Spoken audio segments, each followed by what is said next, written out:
Cheers, good morning, and welcome to Booker season to those of you who celebrate it. I am very excited that the long list has finally been announced. Speculation over. We can now just get to reading the books that are on the list. And I have to say, I think I'm kind of pleasantly surprised with the list. There are a couple books that I am surprised aren't on it, simply because they were so popular in the predictions video. One of the books specifically is, what was it called? The Road to the Country by Shigozi Obiyama. A lot of people thought that book was going to be on this list, so I'm surprised that it is not.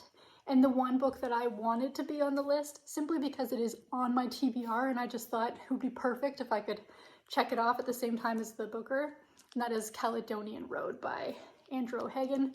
This thing is so big, and I was kind of hoping it would count towards my Booker reading, but that is not the case. However, that is okay, because another thing I noticed about this year's Booker Prize is there's no mammoth book. I think the biggest page count is 448 pages, and the total page count is 3,715 pages. Now, don't quote me on that. I would not stake my life savings on me having that correct number, but it's about that number, and I think that's totally manageable. So we're going to go through. I'm going to talk about the 13 books. I'm not going to give big synopses on them. This is just going to be my interest in the books and whether or not I can get them out from my library, because we all know that's what I'm going to depend on to be able to get the reading done. I was fairly successful with the Women's Prize. The only books I couldn't get my hand on were ones that were just not available, like they were not out in the States yet, except for Soldier Sailor, which I did eventually get, and then immediately put it back because it didn't win by the time I got my hands on it, and I had no interest in reading it. So I did pretty well, and I actually have done really well with getting my hands on, I will be able to get my hands on most of this Booker list. But let's do this in order of least interest to most interest. Now, I'm going to have a few caveats for a couple of these, and I will get to them as we go through. But my number 13, the one I don't have much interest in, is Orbital by Samantha Harvey. I have already DNF'd this book before.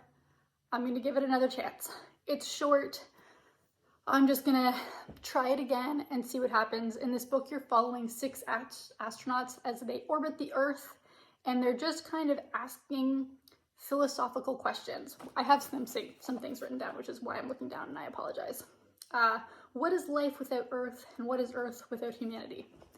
I mean, sure, okay. 6 booktubers had this book on their predictions list, so I would say that's a pretty solid number. And like I said, I am not super excited to have to read it again, but I will give it a shot. At number 12 on my list, we have Held by Anne Michaels. So this is a book that I have, in fact, tried to read before. Again, it was written very differently, if I'm remembering correctly. Again, I do have it coming back to me from the library. I should be able to get that one immediately. And I'm pretty sure it was written kind of in like prose, like poetry, if I'm remembering correctly. I just think there was something weird about the way it was formatted, and so I don't remember loving it, but I'm going to give it another shot, obviously. And you're following 4 generations post World War I, during World War I. I'll be honest, the synopsis on this book is a little vague. I don't totally understand it, but it is coming to me, and I will give it a shot. Okay. The next on my interest list is, and I don't want to make anybody upset, but it just is what it is, and that is James by Percival Everett. Everybody, except for one person, had this on their predictions list. It is a darling. People love it. Hopefully I will come out of it loving it. I'm going into all of these with open minds, but in terms of books that I would just pick up on my own, this is not one that I would. And I'll be honest, I am number 70. I think I'm number 77 on the holds list for this one, so I don't even know if I'm going to get it in time, even if it was to win. Like, this book is not coming to me anytime soon, and I don't have any desire to go out and buy it. But it is the retelling of Huckleberry Who is it the retelling of? It's the retelling of one of the classics, Huckleberry? Mark Twain? Which one is it? Hold. Okay. It's a retelling of the adventures of Huckleberry Finn, and I guess it's told through the character of Jim. I haven't even read Huckleberry Finn, so I don't have like a nostalgia, ooh, this is a classic I loved retelling. I've got no connection to it, and I don't know, for me, it doesn't sound super intriguing, but like I said, people are obsessed with it, and so I will give it a shot if and when it comes to me. Next, we have Headshot by Rita Bullwinkle, and this follows 8 teenage girl boxers through a 2-day tournament.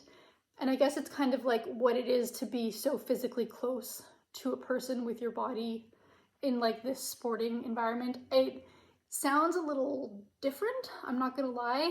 It didn't have anybody, one person did put this on their predictions list. Who was that person? Let's give them credit. Made You Book. Made You Book did have Headshot by Rita Bullwinkle on their predictions list, so good on them. And I have heard this also come up on the Women's Prize for Fiction predictions list, so I have heard of this book. It's one that I could really like. I do enjoy sports. I enjoy sport books. It's just kind of a toss-up. It's not one that I would have gravitated towards on my own, but I could really enjoy. We then have Creation Lake by Rachel Kushner. And so this book is on purchase order at my library. I'm the first person on hold, but I don't know what that means because it doesn't come out until the 5th of September. Again, whether or not I get it in time for anything is yet to be seen. This one sounds kind of interesting. A girl, Sadie, has to infiltrate this like what is it called? Radical eco-activist. She's infiltrating their commune, and it kind of is giving Burnham Wood by Eleanor Catton vibes, and I did not mess with that book. So I go into this one with a little bit of trepidation, but again, high hopes. This one also had one booktuber who predicted it, and that was Rainier Books. Rainier Books had Creation Lake on their prediction list. Also, in terms of like, I kind of rated my intrigue level 1 through 5. So in the 3 range, I also have Enlightenment by Sarah Perry. I am number 3 on the holds list for that one, so I should get it in a fairly good amount of time. And this spans over 20 years. It's a devastating story of love and scientific pursuit. There we have it. Don't have much more to say about it because that's all I know, and nobody had this on their predictions list of the people that I watched. One that I do have a decent amount of interest in, and it's a bummer because I just can't get my hands on this book. It doesn't appear to be at any of my libraries. It might not be out in the States right now. I'm not really sure. That is Stoneyard Devotional by Charlotte Woods. This one also came up for the Women's Prize predictions a couple of times, and so it's nice to see it on a list somewhere. It didn't have anybody predict it that I saw, but this explores forgiveness, grief, and friendship. And like I said, it's not available to me, even though I do have a bit of an interest in it. I will keep my eye out for it, but it isn't one that I am likely going to be able to get to before anything is announced. We then have This Strange Eventful History by Claire Masad, and 3 people had this on their predictions list. Good on them. It you start in June 1940, and you're following a family, I guess. Through that process, they seem to get split up all over the world, and about how even if you get out of a war zone, it doesn't mean that things are good. That's a really terrible synopsis, but that's kind of what I got from it. I am interested in it. I do like historical fiction, and we will see where it goes. I am 3rd on the hold list for this one. And then finally in the 3s, we have Wandering Stars by Tommy Orange. Now, here's the problem. I'm gonna have to read There by him first. I guess it sounds like you could kind of read it as a standalone, but I don't want to do that because lists have done this before, and I think it does a real disservice to the second in a series or world to not already have some knowledge of it. And so technically I will be having to read 14 books, 13 because I can't get a hold of one of them, but I am interested in this. It's about the generations of a North American family and how America, has war against its own people.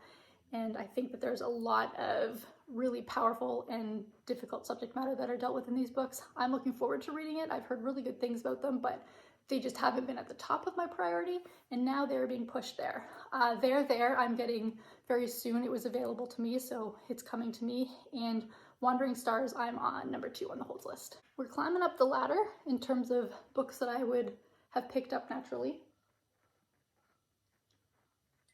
And next, we have Wild Houses by Colin Barrett. We had 2 booktubers get the predictions right on this one.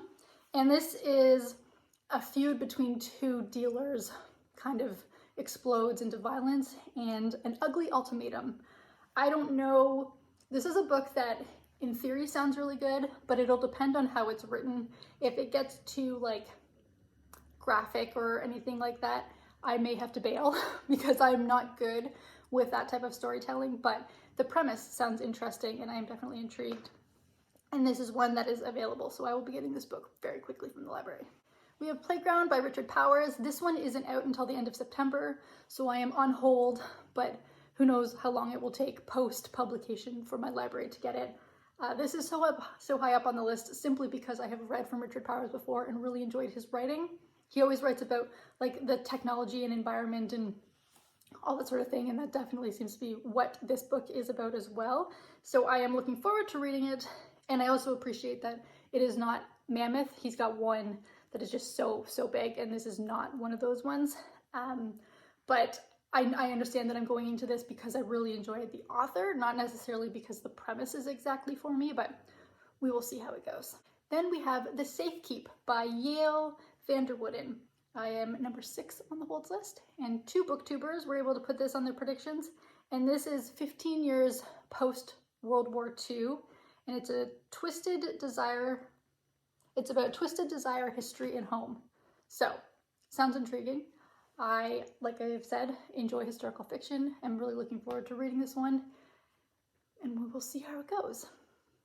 And then finally, at number 1, and it's number 1 because I already have it in physical form. It is sitting on my shelves right now, and that is My Friends by Hisham Matar. I have heard a lot of people just absolutely loving this book. It sounds like one that is exactly the kind of book that I would like to read. 3 friends are in political exile. I'm so keen to get to this book, and I'm gonna have to get to it soon because it's due back like next week or something like that. And yeah, this was a popular one. 6 booktubers had this on their predictions list, and I would say that again, that's a pretty good success rate. So that is, did I get everything? That is the Booker Prize this year. I am, like I said, excited about it. I am glad that it is not too heavy, just in terms of page count. And I think hopefully because of my dealing with the library, I should get them in sprinkles. Like, it's not like I'm gonna have all 13 books with me immediately and have to get through them in 3 weeks or whatever the hold period is on my library. So that makes me happy. But yeah, I am glad that the list has finally been announced and we can just get to it. So everybody out there with me celebrating Booker season, I hope that you as well enjoyed the list. Let me know what you think of it below. Which books are you super excited about? Which ones are you rolling your eyes at? Because we all have a couple, let's be honest. And I look forward to creating some more Booker content in the future. I hope that you stick around. Please like and subscribe. It means the world to me, and I will see you in the next video.